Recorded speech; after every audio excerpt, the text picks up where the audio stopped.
ಏಕಾಕಿಯ ಸುಂದರಿ ನಾನು, ತಿಂಗಳ ಬೆಳಕಿನ ತಂಗಿಯು ನಾನು,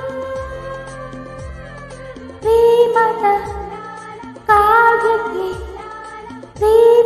ಕಾವ್ಯಕ್ಕೆ ಪೂಜೆಯೂ ನಾನು, ಪೂಜೆಯೂ ನಾನು.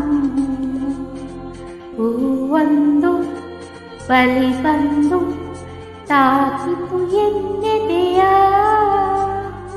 ಏನೆಂದು ಕೇಳಲು ಹೇಳಿತು ಜೇನಂತ ಸಿಹಿ ನುಡಿಯ,